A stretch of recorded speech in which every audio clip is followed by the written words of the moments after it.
Now and then someone asks me why I'm endeavoring to interfere with the religious faith of others, why I try to take from the world the consolation naturally arising from a belief in eternal fire. And I answer, I want to do what little I can to make my country truly free. I want to broaden the intellectual horizon of our people. I want it so we can differ on all those questions, and yet grasp each other's hands in genuine friendship. I want, in the first place, to free the clergy. I'm a great friend of theirs, but they don't seem to have found it out generally. I want it so that every minister will not be a parrot, not an owl sitting upon a dead limb of the tree of knowledge and hooting the hoots that have been hooted for 1,800 years. But I want it so that each one can be an investigator, a thinker. And I want to make his congregation grand enough so that they will not only allow him to think, but they will demand that he shall think, and give to them the honest truth of his thought. As it is now, ministers are employed like attorneys, for the plaintiff or the defendant. If a few people know of a young man in the neighborhood, maybe who has not a good constitution, he may not be healthy enough to be wicked. A young man who shows no decided talent, it occurs to them to make him a minister. They contribute and send him to some school. And if it turns out the young man has more of the man in him than they thought, and he changes his opinion, everyone who contributed will feel himself individually swindled, and it will follow the young man to the grave with poisoned shafts of malice and slander. I want it so that everyone will be free, so that a pulpit will not be a pillory. They have in Massachusetts, at a place called Andover, a kind of minister factory. And every professor of that factory takes an oath once in every 5 years. That is as long as an oath will last. That not only has he not during the last 5 years, but so help him God, he will not during the next 5 years intellectually advance. And probably there is no oath he could easier keep. Since the foundation of that institution there has not been one case of perjury. They believe in the same creed they first taught when the foundation stone was laid. And now and then when they send out a minister, they brand him as hardware from Sheffield and Birmingham.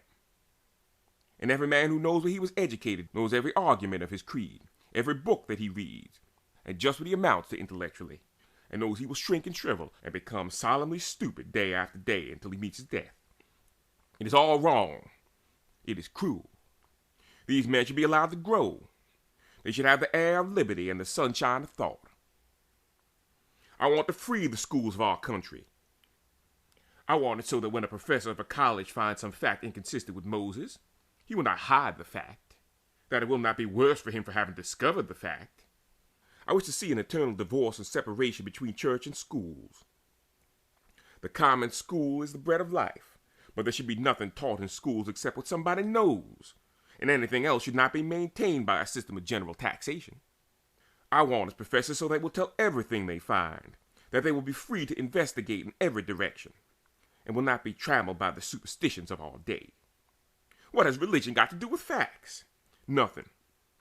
Is there anything such as Methodist mathematics, Presbyterian botany, Catholic astronomy, or Baptist biology? What has any form of superstition or religion to do with any fact, or with any science? Nothing but to hinder, delay, or embarrass.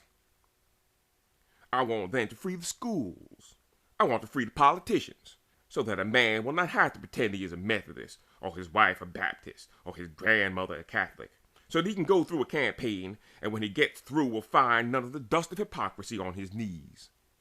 I want to make the people splendid enough that when they desire men to make laws for them, they will take someone who knows something, who has brain enough to prophesy the destiny of the American Republic, no matter what his opinions may be on any religious subject.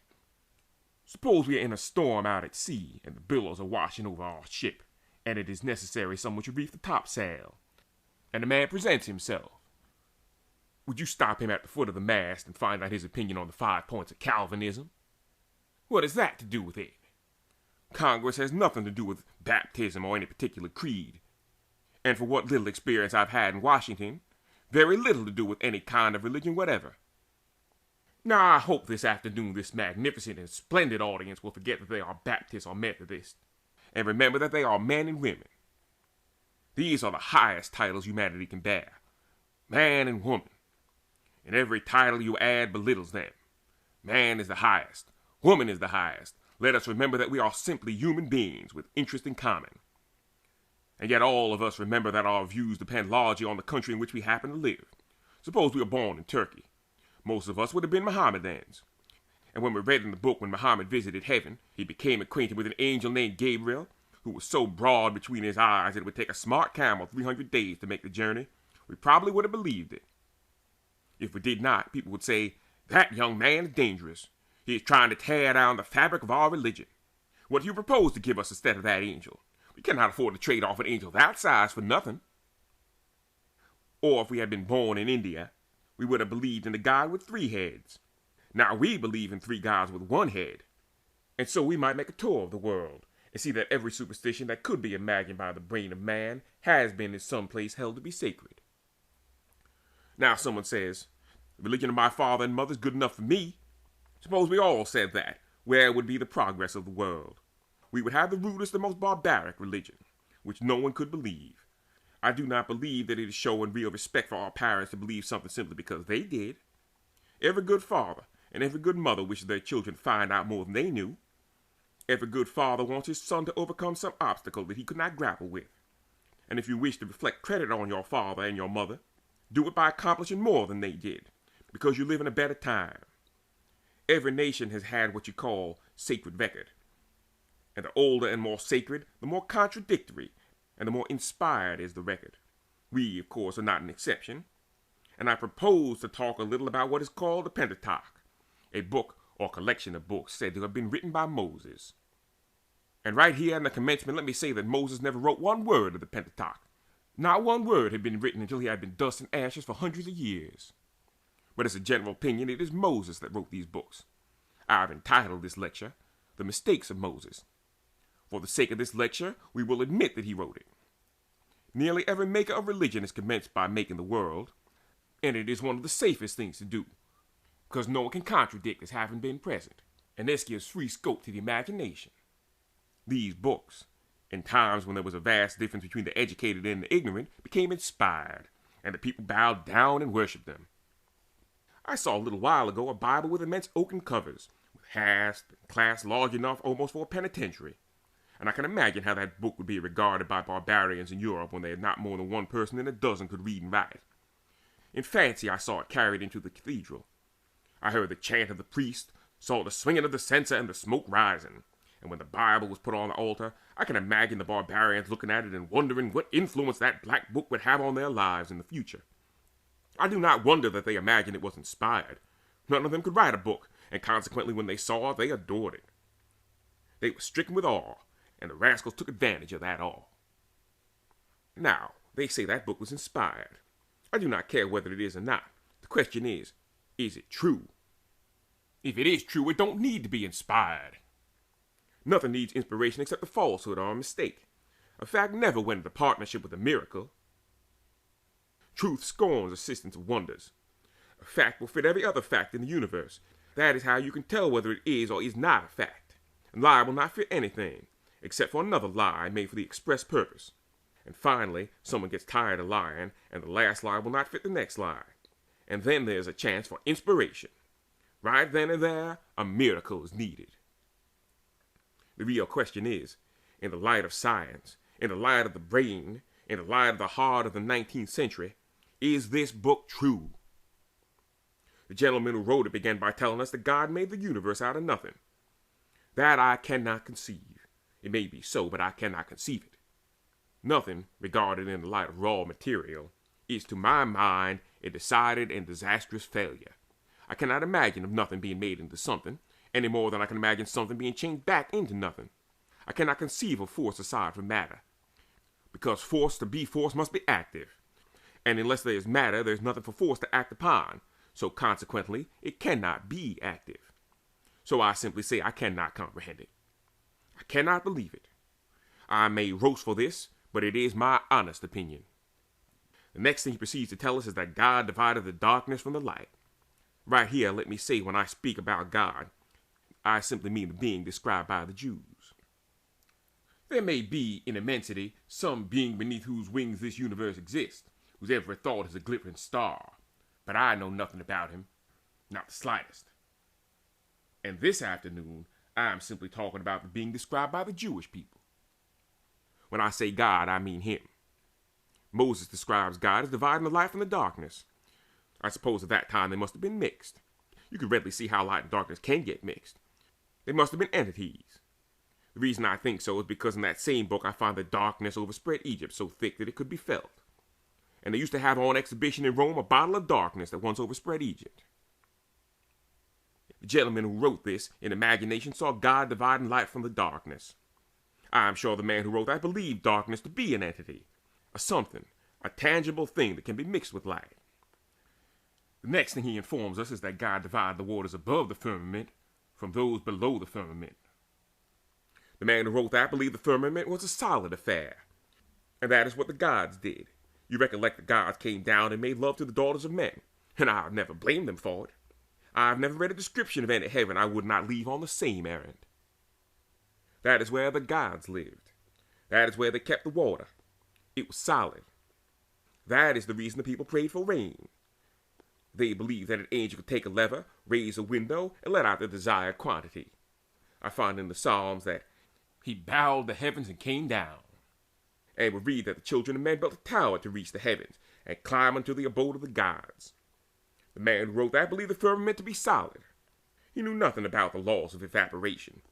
He did not know that the sun wooed with amorous kiss the waves of the sea, and that, disappointed, their vaporous sighs changed to tears and fell again as rain. The next thing he tells us is that the grass began to grow, and the branches of the trees laughed into blossom, and the grass ran up the shoulders of the hill, and not a solitary ray of light had left the eternal quiver of the sun. Not a blade of grass had ever been touched by a gleam of sunlight. I think the man who wrote that simply made a mistake, and is excusable to a certain degree. The next day he made the sun and the moon. The sun to rule the day, and the moon to rule the night. Do you think the man who wrote that knew anything about the size of the sun?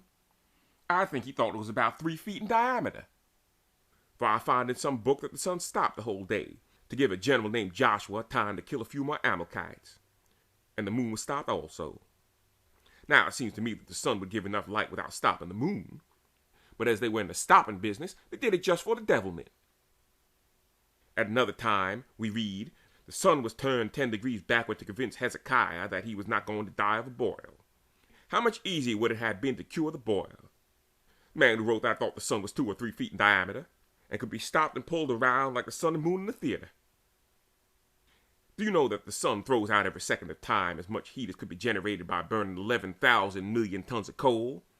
I don't believe he knew that, or that he knew the motion of the earth. I don't believe that he knew that it was turning on its axis at a rate of 1,000 miles per hour, because if he did, he would have understood the immensity of the heat that would have been generated by stopping the world. It has been calculated by one of the best mathematicians and astronomers that to stop the world would cause as much heat as it would take to burn a lump of coal 3 times as big as the globe. And yet we find in that book that the sun was not only stopped, but it turned back 3 degrees, simply to convince a gentleman that he was not going to die of a boil. They may say that I will be damned if I do not believe that, and I tell them I will if I do. Then he gives us the history of astronomy, and he gives it to us in 5 words. He made the stars also. He came very near to forgetting the stars. Do you believe the man who wrote that knew there are stars as much larger than this earth, as the earth is larger than the apple which Adam and Eve are said to have eaten? Do you believe he knew that this world is but a speck in the shining, glittering universe of existence? I would gather from that he made the stars after he got the world done. The telescope, in reading the infinite leaves of heaven, has ascertained that light travels at the rate of 192,000 miles per second, and would require millions of years to come from some of the stars to the earth. Yet the beams of those stars mingle in our atmosphere, so that if those distant orbs were fashioned when this world began, we must have been whirling in this space not 6,000 years, but many millions of years. Do you believe the man who wrote that as a history of astronomy really knew that this world was but a speck compared with the millions of sparkling orbs? I do not. Then it proceeds to tell us that God made fish and cattle, and that man and woman were created, male and female. The first account stops at the 2nd verse of the 2nd chapter.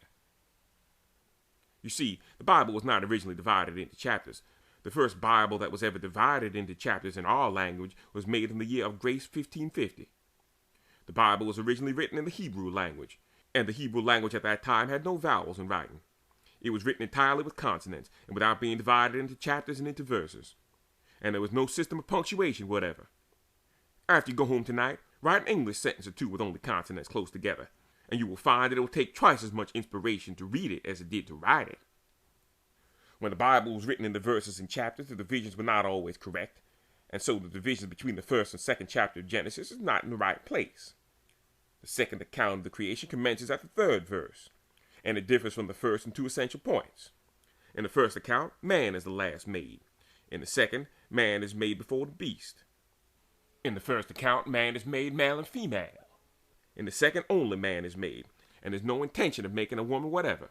You will find in reading that second chapter that God tried to palm off on Adam and beast as his helpmate. Everybody talks about the Bible, but nobody reads it. That is the reason it is so generally believed. I'm probably the only man in the United States who has read the Bible through this year. I've wasted that time, but I've had a purpose in view. Just read it, and you will find about the 23rd verse that God caused all the animals to walk before Adam in order that he might name them. And the animals came like a menagerie into town. And as Adam looked on all the crawlers and jumpers and creepers, this God stood by to see what he would call them. After this procession passed, it was pathetically remarked, and yet there was not found any helpmate for Adam. Adam didn't see anything that he could fancy, and I'm glad he didn't. If it had, there would not have been a freethinker in this world. We should have all died orthodox.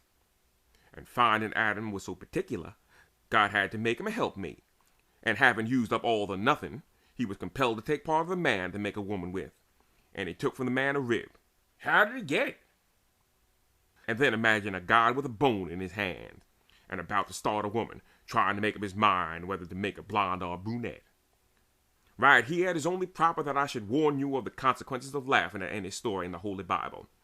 When you come to die, your laughing at this story will be a thorn in your pillow. As you look back on the record of your life, no matter how many men you have wrecked and ruined, no matter how many women you have deceived and deserted, all that will be forgiven you. But if you recollect that you have laughed at God's book, you will see through the shadows of death the leer and looks of fiends and the forked tongues of devils. Let me show you how it will be. For instance, it is day of judgment. When a man is called up by the recording secretary, or whoever does the cross-examining, he says to his soul, "Where are you from?" "I am from the world." "Yes, sir, what kind of man were you?" "Well, I don't like to talk about myself." "But you have to. What kind of man were you?" "Well, I was a good fellow. I loved my wife. I loved my children. My home was my heaven. My fireside was my paradise. And to sit there and to see the lights and shadows falling on the faces of those I loved, that to me was a perpetual joy. I never gave one of them a solitary moment of pain. I don't owe $1 in the world, and I left enough to pay my funeral expenses and keep the wolf of want from the door of the house I loved. That is the kind of man I am. Did you belong to any church? I did not. They were too narrow for me, because they were always expecting to be happy simply because somebody else was to be damned. Well, did you believe that rib story? What rib story do you mean? That Adam and Eve business? No, I did not. To tell you the God's truth, that was little more than I could swallow. To hell with him. Next. Where are you from? I'm from the world, too. Do you belong to any church? Yes, sir, to the Young Men's Christian Association. What is your business? Cashier in a bank. Did you ever run off with any of the money? I don't like to tell, sir. Well, you have to. Yes, sir, I did. What kind of bank did you have? A savings bank. How much did you run off with? $100,000. Did you take anything else along with you? Yes, sir. What? I took my neighbor's wife. Did you have a wife and children of your own? Yes, sir. And you deserted them? Oh, yes. But such was my confidence in God that I believed he would take care of them. Have you ever heard of them since? No, sir. Did you believe in that rib story? Ah, bless your soul, yes. I believed all of it, sir. I often used to be sorry that there was not harder stories yet in the Bible, so that I could show what my faith could do. You believed it, did you? Yes, with all my heart. Give him a harp. I simply wanted to show you how important it is to believe these stories. Of all the authors in the world, God hates a critic the worst. Having got this woman done, he brought her to the man, and they started housekeeping. And a few minutes afterwards, a snake came through a crack in the fence and commenced to talk with her on the subject of fruit. She was not acquainted with the neighborhood, and she did not know whether snakes talked or not, or whether they knew anything about apples or not. Well, she was misled, and her husband ate some of those apples and laid it all on his wife. God ought to have rubbed him out at once. He might have known that no good could come of starting a world with a man like that. They were turned out. Then trouble commenced, and people got worse and worse. God, you must recollect, was holding the reins of government, but he did nothing for them. He allowed them to live 669 years without knowing their ABCs. He never started a school, not even a Sunday school. He didn't even keep his own boys at home. And the world got worse and worse every day. And finally, he concluded to drown them. Yet the same God has the impudence to tell me how to raise my own children. What would you think of a neighbor who had just killed his babes giving you his views on domestic economy? God found that he could do nothing with them, and he said, I'll drown them all, except a few. And he picked out a fellow by the name of Noah, who had been a bachelor for 500 years. If I had to drown anybody, I would have drowned him. I believe Noah had been married something like 100 years. God told him to build a boat, and he built one 500 feet long, 80 or 90 feet broad, and 55 feet high, with one door shunted on the outside and one window 22 inches square. If Noah had a hobby in the world, it was ventilation. Then into this ark he put certain numbers of all the animals of the world. Naturalists have ascertained that at the time there were at least 1,100,000 insects necessary to go into the ark, about 40,000 mammalia, about 1,600 reptilia, to say nothing of the mastodon, the elephant, and the animalcula, of which thousands live upon a single leaf, and which cannot be seen by the naked eye. Noah had no microscope, and yet he had to pick them out by pairs. You have no idea the trouble that man had. Some say that the flood was not universal, that it was partial. Why then did God say, I will destroy everything beneath the heavens? If it was partial, why did Noah save the birds? An ordinary bird, strictly tending to business, can beat a partial flood. Why did he put the birds in there? The eagles, the vultures, the condors, if it was only a partial flood? And how did he get them in there? Were they inspired to go there, or did he drive them up? Did the polar bear leave his home in the ice to start for the tropics, inquiring for Noah? And could a kangaroo come from Australia unless he was inspired or somebody was behind him? Then there are animals on this hemisphere, not on that. How did he get them across? And there are some animals which would be very unpleasant in an ark unless the ventilation was very perfect. When he got the animals in the ark, God shut the door, and Noah pulled down the window. And it began to rain, and went on raining until the water went 29 feet over the highest mountain. Chimborazo then as now lifted its head above the clouds. And yet the waters rose and rose over every mountain in the world. 29 feet above the highest peaks covered with snow and ice. How deep were these waters? 5.5 miles. How long did it rain? 40 days. How much did it have to rain? About 800 feet. How's that for dampness? No wonder they said the windows of heaven were open. If I had been there, I would have said the whole side of the house was out. How long were they in this ark? 1 year and 10 days, floating around with no rudder, no sail, nobody on the outside at all. The window was shut and there was no door except the one that was on the outside. Who ran the ark? Who took care of it? And finally it came down on Mount Ararat, a peak 7,000 feet above the level of the sea, with about 3,000 feet of snow, and it stopped there simply to give the animals from the tropics a chance. Then Noah opened the window and got a breath of fresh air, and let out all the animals. And then Noah took a drink, and God made a bargain with him, that he would not drown us any more, and he put a rainbow in the clouds, and said, When I see that, I will recollect that I promised not to drown you. Because if it was not for that, he's apt to drown us at any moment. Now who can believe that this is the origin of the rainbow? Are you not all familiar with the natural causes which bring those beautiful arches to our eyes?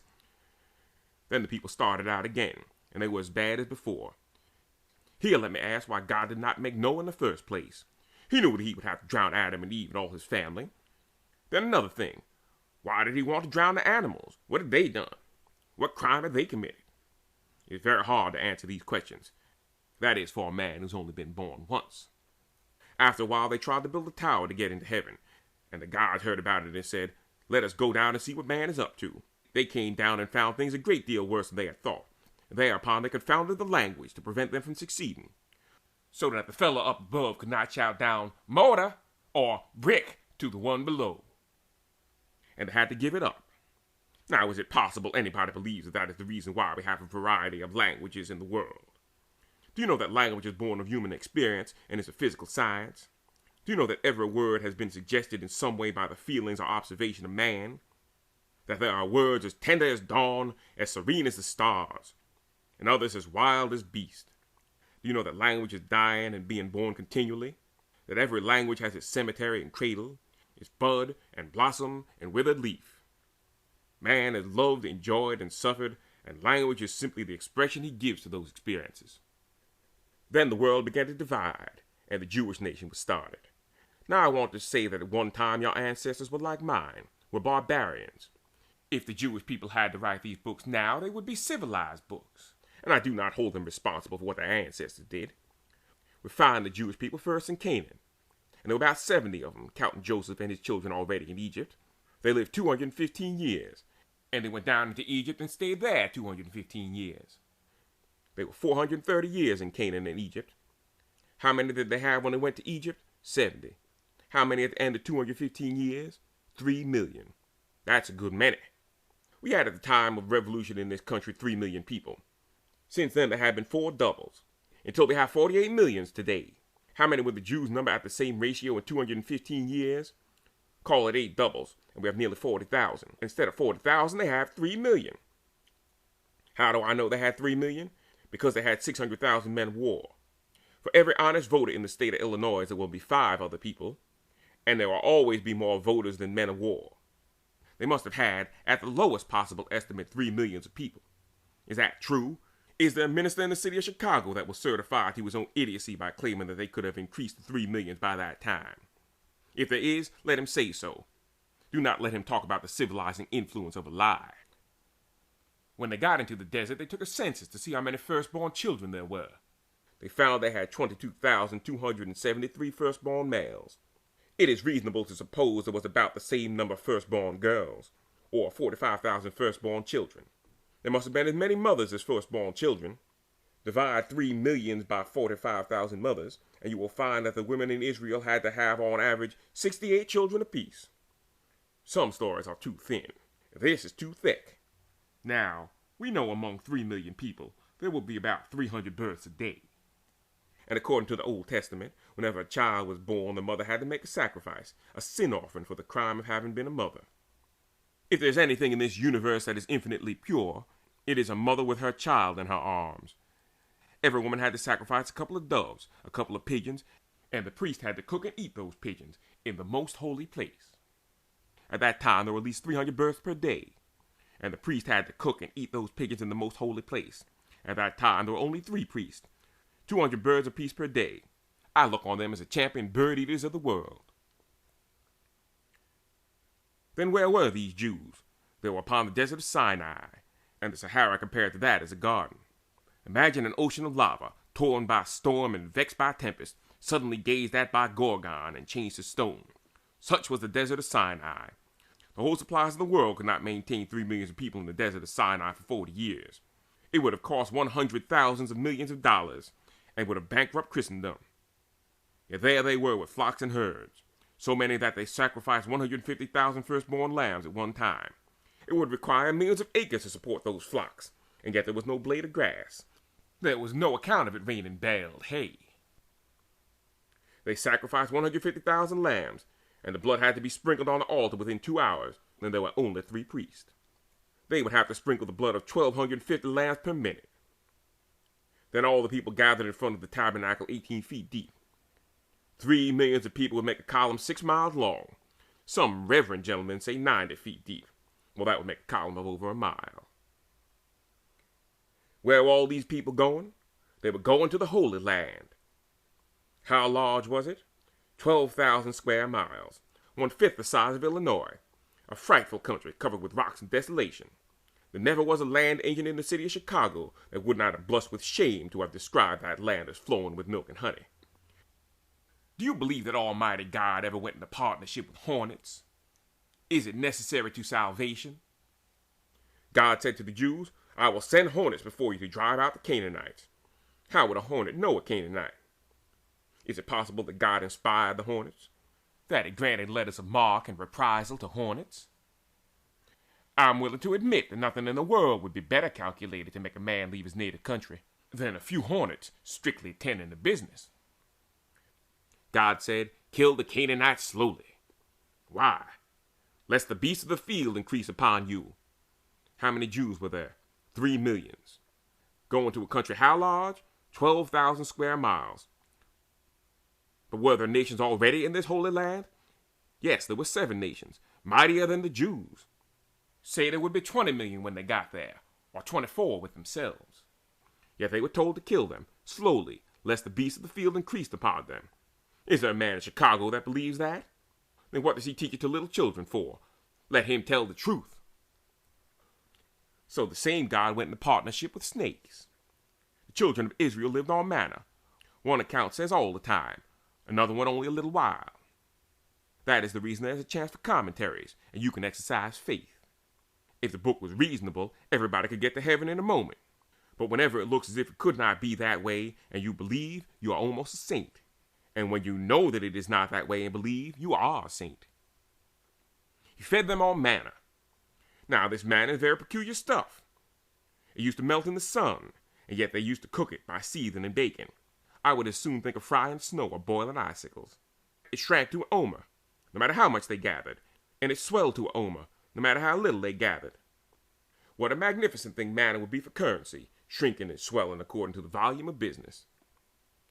There was not a change in the bill of fare for 40 years, and they knew God could just as well give them 3 square meals a day.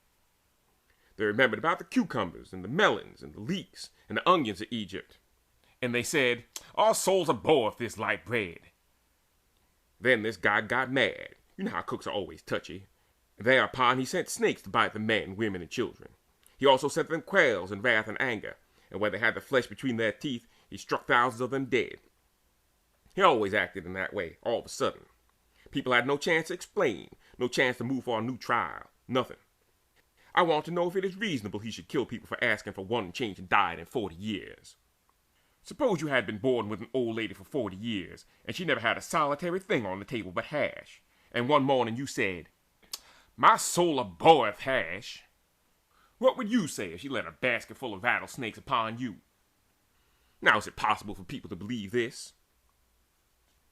The Bible says their clothes did not wax old. They did not get shiny at the knees or elbows, and their shoes did not wear out. They grew right along with them. The little boy starting out with his first pants grew up, and his pants grew with him. Some commentators insisted that angels attended to their wardrobe. I never could believe it. Just think of one of the angels hunting another one down and saying, "There goes another button." I cannot believe it. There must have been a mistake somehow. Do you believe that the real God, if there is one, ever killed a man for making hair oil? And yet you will find in the Pentateuch that God gave Moses a recipe for making hair oil to grease Aaron's beard, and said that if anybody made the same hair oil, he should be killed. And they gave him a formula for making ointment, and they said that if anybody made ointment like that, he should be killed. I think that's carrying the patent laws to excess. Must have been some mistake about it. I cannot imagine the infinite creator of all the shining worlds giving a recipe for hair oil. Do you believe that the real God came down from Mount Sinai and with a lot of patterns for making a tabernacle, patterns for tongs, for snuffers and such things? You believe that God came down from the mountains and told Moses how to cut a coat and how it should be trimmed? What would an infinite God care on which side he cut the breast and what color the fringe was and how the buttons were placed? Do you believe God told Moses to make curtains of fine linen? Where did they get their flax in the desert? Where did they weave it? Did it tell them to make things of gold and silver and precious stones when they hadn't them? Is it possible that God told them not to eat any fruit until the 4th year after planting trees? You see, all these things were written hundreds of years afterwards, and the priest, in order to collect the tithes, dated the laws back. They did not say, "This is our laws," but, "Thus God said to Moses in the wilderness." Now, can you believe that? Here's the scene. The eternal God tells Moses, "This is the way I want you to consecrate my priest. Catch a sheep and cut his throat." I never could understand why God wanted a sheep killed just because a man had done a mean trick. Perhaps it was because his priests were fond of mutton. He tells Moses further to take some of the blood and put it on his right thumb, a little on his right ear, a little on his right big toe. Do you believe God ever gave such instructions for the consecration of his priest? If you should see South Sea Islanders going through such a performance, you could not keep your face straight. And will you tell me that it had to be done in order to consecrate a man in the service of the infinite God? Suppose the blood got on the left toe. And then we find in this book how God went to work to make the Egyptians let the Israelites go. Suppose we wish to make a treaty with the Mikado of Japan, and Mr. Hayes sent a commissioner there. Suppose he should employ Herman, the wonderful German, to go along with him. And when they came to the presence of the Mikado, Herman threw down an umbrella, which changed into a turtle. And the commissioner said, "That is my certificate." You would say the country is disgraced. You would say the president of a republic like this disgraces himself with jugglery. Yet we are told God sent Moses and Aaron before the Pharaoh, and when they got there, Moses threw down a stick, which turned into a snake. That God is a juggler. He's an infinite prestidigitator. Is it possible? Was it really a snake, or was it the appearance of a snake? If it was the appearance of a snake, it was a fraud. Then the necromancers of Egypt were sent for, and they threw down sticks, which turned into snakes. But those were not so large as Moses' snake, which swallowed them. I maintain it is just as hard to make small snakes as it is to make large ones. The only difference is that to make larger snakes, larger sticks or more practice is required. You believe that God rained hell on innocent cattle, killing them in the highways and in the field. Why should he inflict punishment on cattle for something the owners had done? I could never respect any God that could so inflict pain upon a brute beast simply on account of the crime of his owner. Is it possible that God worked miracles to convince Pharaoh that slavery was wrong? Why did he not tell Pharaoh that any nation founded on slavery could not stand? Why did he not tell him, your government is founded on slavery, and it will go down, and the sands of the desert will hide from the view of man your temples and your altars and your fanes? Why did he not speak about the infamy of slavery? Because he believed in the infamy of slavery himself. Can we believe that God will allow a man to give his wife the right of divorcement and make the mother of his children a wanderer and a vagrant? There's not one word about women in the Old Testament except the word of shame and humiliation.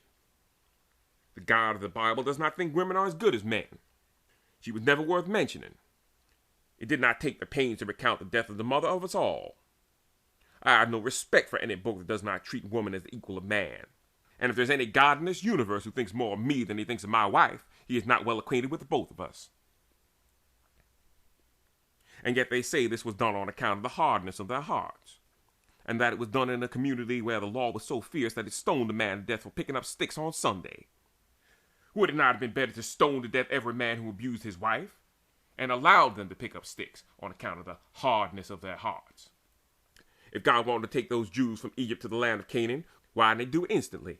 If he was going to do a miracle, why didn't he do one worth talking about? After God had killed the firstborn of Egypt, after he killed all the cattle, still Egypt could raise an army that could put to flight 600,000 men. And because this God overwhelmed the Egyptian army, he bragged about it for over 1,000 years, repeatedly calling the attention of the Jews to the fact that he overthrew Pharaoh and his host. Did he help much with their 600,000 men? We find by the records of the day that Egypt had a standing army at the time that was never more than 100,000 men. Must we believe all these stories in order to get to heaven when we die? Must you judge a man's character by the number of stories he believes? Are we to get to heaven by creed or by deed? That is the question. Shall we reason or shall we simply believe? But they say the Bible is not inspired about those little things. The Bible says the rabbit and the hare chew the cud, but they do not. They have tremendous motion of the lip, but the being that made them says that they chew cud. The Bible, therefore, is not inspired in natural history. Is it inspired in astrology? No. Then what is it inspired in? Is it in law? Thousands of people say that had it not been for the 10 Commandments, we would not have known any better than to rob and steal. Suppose a man planted an acre of potatoes, hoed them all summer and dug them all fall. And suppose a man sat on a fence all the time and watched him. Do you believe that it would be necessary for a man to read the 10 Commandments to find out who, in his judgment, had a right to take those potatoes? All the laws against larceny have been made by industry to protect the fruits of its labor. Why is there a law against murder? Simply because a large majority of people object to being murdered. That is all. And all these laws were in force 1,000 years before that time. One of the commandments said that they should not make any graven images, and that was the death of art in Palestine. No sculptor has ever enriched stone with the divine forms of beauty in that country. And any commandment that is the death of art is not a good commandment. But they say the Bible is morally inspired. And they tell me that there's no civilization without this Bible. Then God knows that just as well as you do. God always knew it. And if you can't civilize a nation without a Bible, why didn't God give every nation just one Bible to start with? Why did God allow hundreds of thousands and billions to go down to hell just for lack of a Bible? They say that it is morally inspired. Well, let us examine it. I want to be fair about this thing because I'm willing to stake my salvation or damnation on this question, whether the Bible is true or not. I say it is not, and upon that I'm willing to wager my soul. Is there a woman in here who believes in the institution of polygamy? Is there a man here who believes in that infamy? You say, no, we do not. then you are better than your God was 4,000 years ago. 4,000 years ago, he believed it, taught it, and upheld it. I pronounce it and denounce it, the infamy of infamies. It robs all language of every sweet and tender word in it. It takes the fire side away forever. It takes the meaning out of the words father and mother, sister and brother, and turns the temple of love into a vile den where crawl the slimy snakes of lust and hatred. I was in Utah a little while ago, and I was on the mountain where God used to talk to Brigham Young. He never said anything to me. I said it was just as unreasonable that God in the 19th century should talk to a polygamist in Utah as it was that 4,000 years ago on Mount Sinai he talked to Moses upon that hellish and damnable question. I have no love for any God who believes in polygamy. There is no heaven on this earth save where one woman loves one man and the one man loves one woman. I guess it is not inspired on the polygamy question. Maybe it is inspired on religious liberty. God says that if anybody differs with you about religion, kill him. He told his peculiar people that if anyone teaches a different religion, kill him. He did not say try to convince him that he is wrong, but kill him. He did not say, I'm in the miracle business, I will convince him. But kill him. He said it to every husband. If your wife that loves you as you love your own soul says, let us go worship other gods, then thy hand shall be first upon her, and she shall be stoned with stones until she dies. Well now, I hate a God of that kind, and I cannot think of being near heaven than to be away from him. A God that tells a man to kill his wife simply because she differs with him on religion. If the real God were to tell me to kill my wife, I would not do it. If you had lived in Palestine at the time, and your wife, the mother of your children, had woke up and said, I'm tired of Jehovah, always turning up that board bill. He's always telling about whipping the Egyptians. He's always killing somebody. I'm tired of him. Let us worship the sun. The sun has clothed the world in beauty, has covered the earth with green and flowers. By its divine light I first saw your face. Its light has enabled me to look into the eyes of my beautiful babe. Let us worship the sun, the father and mother of light and love. Then what would be your duty? To kill her. Do you believe that any real God ever did that? Your hand should be the first upon her. And when you took up some ragged rock and hurled it against the white bosom filled with love for you, and saw running away the red current of her sweet life, then you would look up to heaven and receive the congratulations of the infinite fiend whose commandment you had to obey. I guess the Bible was not inspired about religious liberty. Let me ask you right here. Suppose, as a matter of fact, God gave those laws to the Jews and told them, whenever a man preaches a different religion, kill him. And suppose that afterwards the same God took upon himself flesh and came into the world, taught and preached a different religion, and the Jews crucified him. Did he not reap exactly what he sowed? Maybe this book is inspired about war. God told the Israelites to overrun the country and kill every man, woman, and child for defending their native land. Kill the old man? Yes. Kill the women? Certainly. And the little dimpled babies in the cradle that smile and coo in the face of murder? Dash out their brains. That is the will of God. Will you tell me that any God ever commanded such infamy? Kill the men and the women, and the young men and the babes. What shall we do with the maidens? Give them to the rabble murderers. Do you believe that God ever allowed the roses of love, the violets of modesty that shed their perfume in the heart of a maiden to be trampled beneath the brutal feet of lust? If there is any God, I pray him to write in the book of eternal remembrance, opposite my name, that I deny that lie. When a woman reads the Bible and comes to that passage, she ought to throw the book from her in contempt and scorn. Do you tell me that any decent God would do that? What would the devil have done under such circumstances? Just think of it, and yet this is the God we want to get into the Constitution. That is the God we teach our children about, so that they will be sweet and tender, amiable and kind. That monster, that fiend. I guess the Bible is not inspired about religious liberty, nor about war. Then if it is not inspired about these things, maybe it is inspired about slavery. God tells the Jews to buy up the children of the heathen around them, and that they should be servants for them. And what is a servant? If they struck a servant, and he died immediately, punishment was to follow. But if the injured man should linger a while, there was no punishment, because the servant represented their money. Do you believe that is right? That God made one man to work for another and receive pay and rations? Do you believe that God said that a whip on a naked back was legal tender for labor performed?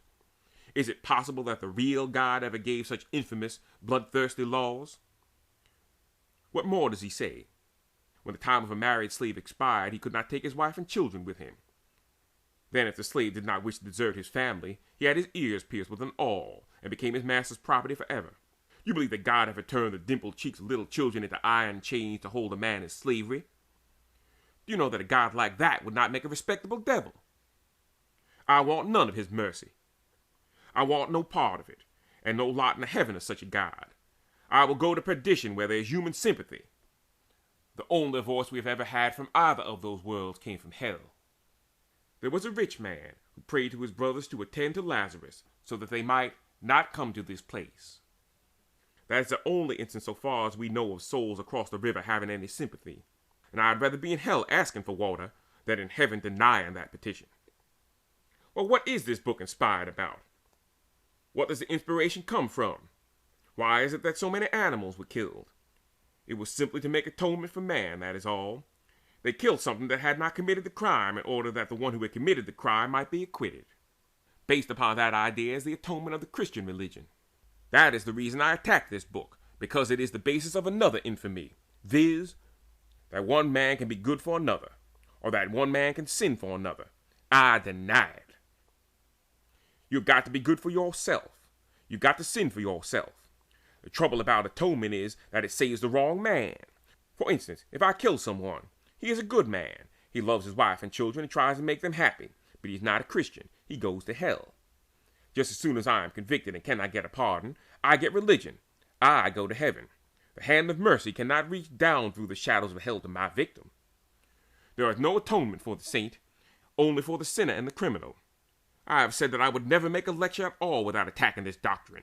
I did not care what I started on. I was always going to attack this doctrine.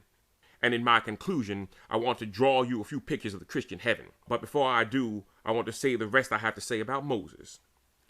I want you to understand the Bible was never printed until 1488. I want you to know that up until that time, it was in manuscript in possession of those who could change it if they wished. And they did change it, because no two ever agreed. Much of it was in the wastebasket of credulity, in the open mouth of tradition, in the dull ear of memory. I want you to know that the Jews themselves never agreed as to what books were inspired. I want you to know that 2 or 3 years before Christ, the Hebrew manuscript was translated into Greek, and that the original from which the translation was made has never been seen since. Some Latin Bibles were found in Africa, but no two agreed. And then they translated the Septuagint into the language of Europe, and no two agreed. Henry VIII took a little time in between murdering his wives to see that the word of God was translated correctly. You must recollect that we are indebted to murderers for our Bible and our creeds.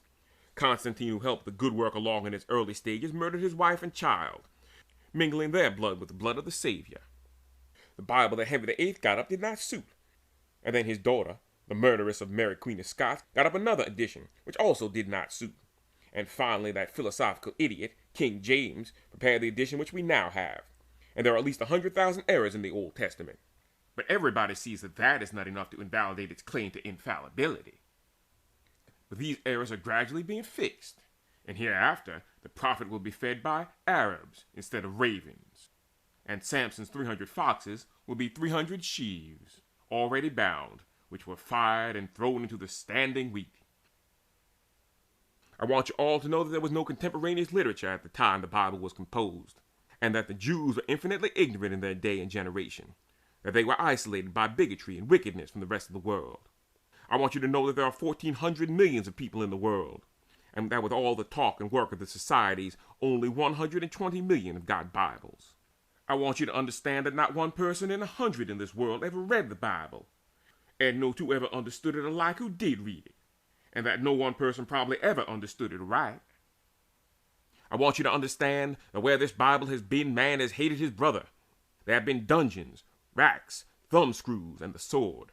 I want you to know that the cross has been in partnership with the sword, that the religion of Jesus Christ was established by murderers, tyrants, and hypocrites.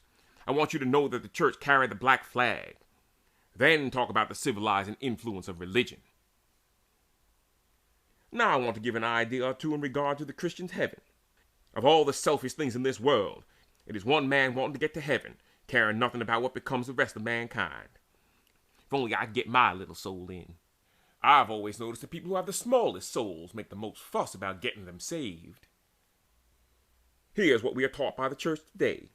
We are taught by it that fathers and mothers, brothers and sisters can all be happy in heaven, no matter who may be in hell. That the husband can be happy there with a wife that would have died for him at any moment of his life in hell. But they say, we don't believe in fire. What we believe now is remorse. What will you have remorse for? For the mean things you have done when you're in hell? Will you have any remorse for the mean things you have done when you're in heaven? Or will you be so good then that you won't care how you used to be? Don't you see what an infinitely mean belief that is? I tell you today that no matter in what heaven you may be, no matter in what star you may be spending the summer, if you meet another man whom you have wronged, you will drop a little behind in the tune. And no matter in what part of hell you are, if you meet someone you have succored, whose nakedness you have clothed, and whose famine you have fed, the fire will cool up a little. According to the Christian doctrine, when you are in heaven, you won't care how mean you were once. What must be the social condition of a gentleman in heaven who will admit that he never would have been there if he had not got scared? What must be the social position of an angel who must always admit that if another had not pitied him, he ought to have been damned? Is it a compliment to an infinite God to say that every being he ever made deserved to be damned the minute he got him done, and that he will damn everybody he has not had a chance to make over? Is it possible that somebody else can be good for me, and that this doctrine of atonement is the only anchor for the human soul? For instance, here's a man 70 years of age who has been a splendid fellow, and he has lived according to the laws of nature. He's got about him splendid children, whom he has loved and cared for with all his heart, but he did not happen to believe in the Bible. He did not believe in the Pentateuch. He did not believe that because some children made fun of a gentleman who had short hair, God sent 2 bears and tore the little darlings to pieces. He has a tender heart, and he thought about the mothers who would take the pieces, the bloody fragments of the children, and press them to their bosoms in a frenzy of grief, and he thought about their wails and lamentations, and he could not believe that God was such an infinite monster. That was all he thought, but he went to hell. And then there was another who made hell on earth for his wife, who had to be taken to the insane asylum, and his children were driven from home, and were wanderers and vagrants in the world. But just between the last sin and the last breath, this fellow got religion, and he never did another thing except take his medicine. He never did a solitary human being a favor. And he died and went to heaven. Don't you think he'd be astonished to see that other man in hell, and say to himself, is it possible that such a splendid character should bear such fruit, and that all my rascality at last has brought me next to God? Or let us put another case. You were once alone in the desert with no provisions, no water, no hope. Just when your life appeared at its lowest ebb, a man appeared, gave you water and food, and brought you safely out. How you would bless that man.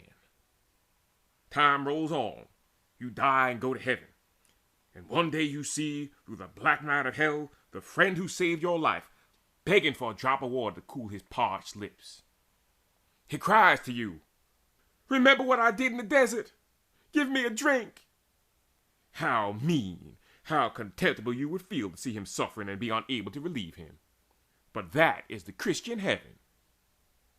We sit by the fireside and see the flames and sparks fly up the chimneys, everybody happy, and the cold wind and sleet are beating on the window, and out on the doorstep is a mother with a child on her breast freezing. How happy it makes the fireside in that beautiful contrast. And we say, God is good. And there we sit, and she sits and moans, not on one night, but forever.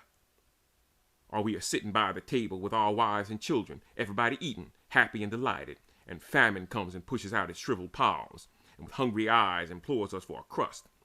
How that would increase the appetite. And yet this is the Christian heaven. Don't you see that these infamous doctrines petrify the human heart? And I would have everyone who hears me swear that he will never contribute another dollar to build another church in which is taught such infamous lies.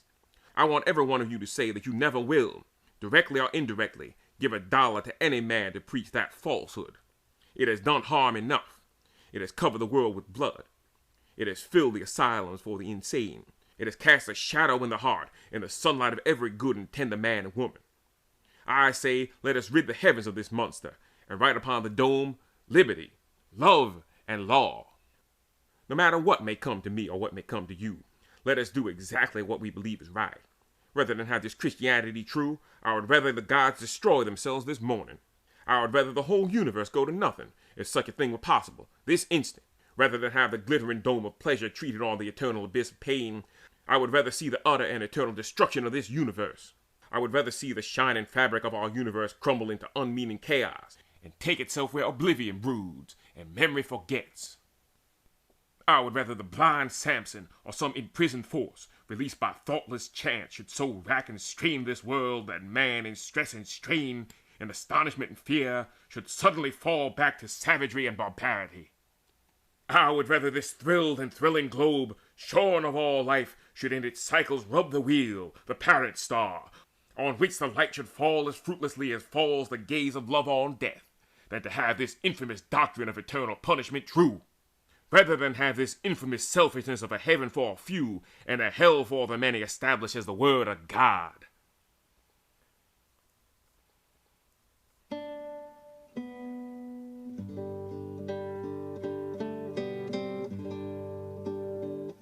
One world at a time is my doctrine. Let us make one happy here. Happiness is the interest that decent action draws, and the more decent actions you do, the larger your income will be. Let every man try to make his wife happy, his children happy. Let every man try to make every day a joy, and God cannot afford to damn such a man. I cannot help God. I cannot injure God. I can help people. I can injure people. Consequently, humanity is the only real religion.